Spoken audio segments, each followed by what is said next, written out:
Did that even drive it a little higher? You guys make a point. Yeah, I think we were feeling a little bit of doubt from the outside, and a part of us wanted to prove the doubters wrong. But like I said, I mean, we were just focused on us. We were focused on proving ourselves right, and we were just focused on just being a team. And that's what we did tonight. We know it's going to be doubt. Like we said, we're the University of North Carolina. There's doubt with us each and every day. There's hate with us each and every day. We're used to it. We're just embracing it. I'm sure you were confident you're going to play well, but when you look up at this 40 points, is it surprising at all a little bit? No. I mean, we all know the team that we can be. I think we showed it tonight. So now we just need to keep it going, But I wouldn't say that this was a surprise for us tonight. Thank you. Seth, at the point of attack on defense, you and Elliott really did a good job of getting on them and harassing the ball handlers. Drake Powell as well. Oh, right. Can you talk about that effort defensively? That's just what we do. It's our job and responsibility to give 110% effort on the defensive end because we know our defense fuels our offense. Once we get stops, we're able to get out and run and create plays for each other, and that's what we did tonight.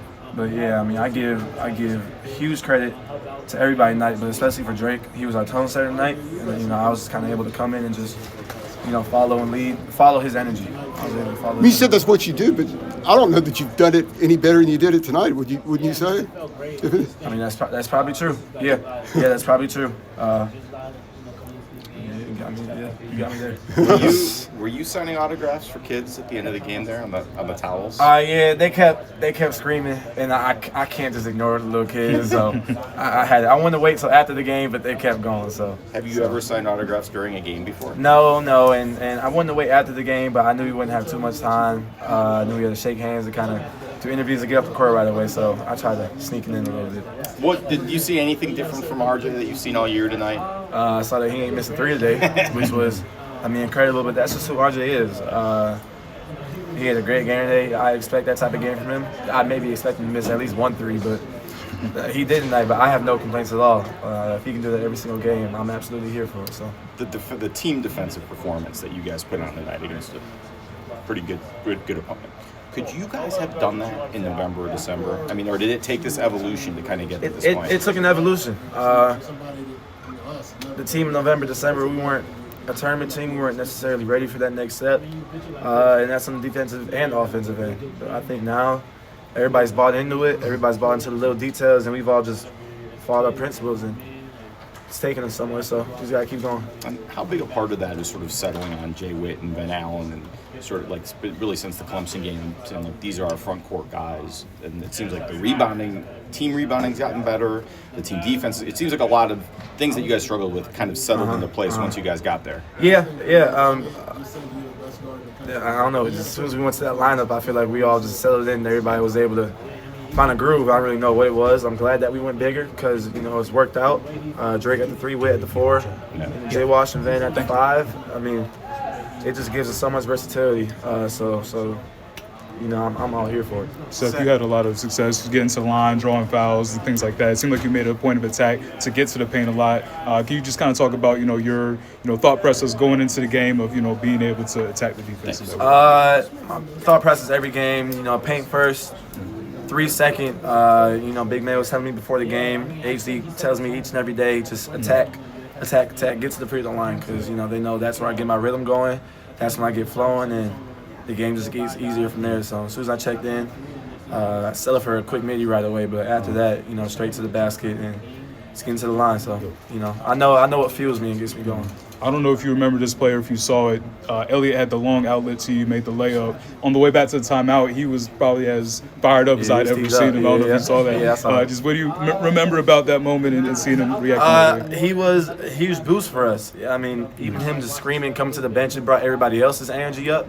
The full court pass was incredible. I don't know if it was a steal or a rebound that he got after that, but however he got the possession, I'm sure it was incredible. Elliott was just, he was our X factor today. He got everybody involved, 12 assists. He was phenomenal, not just in that one play, but the whole game. Yeah, so. Seth, late in the game, I think there were maybe 3.5 minutes left. You guys are up by a lot. The game's in hand, but you still got Jay Wash diving on the floor for a loose ball, putting his body on the line. What does that say about the effort that this team gave tonight? It shows the sacrifice I think this team is ready to make now. You know, guys are putting their body on the lines. Guys aren't playing for me, but playing for we now, and it's going a long way for us. You know, we don't care if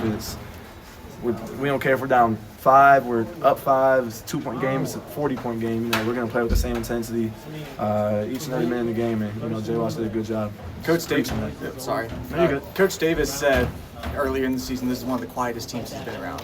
Now he's saying that the volume is up to where he wants it to be. What has been behind that evolution, and what does that look like? I think guys are getting more comfortable later in the season. Guys are getting more confident in speaking up. It's not really just RJ or I speaking up now. I feel like everybody is using their voice and everybody's having something to say, and it's going a long way for us. You know, you hear the same voices each and every day. You might get tired of it. I'm sure they're tired of hearing me yell here and there. So just to have a different set of guys speaking up now and using their voice, and everybody has something different to say, is huge, and that's what we continue to need. Seth, are you ready to go back home? I'm back home in Milwaukee, man. I'm ready now. I'm ready to get on this plane now and get to Milwaukee, man. This will be the first time I'll ever get to play a collegiate game in Milwaukee, in front of my family, in front of my friends, in the Pfizer. So this is God's blessing. Like, I was literally talking about this with my dad about 3-4 days ago in Charlotte. I'm like, man, what if we get a bid in Milwaukee? Like, wouldn't that be crazy?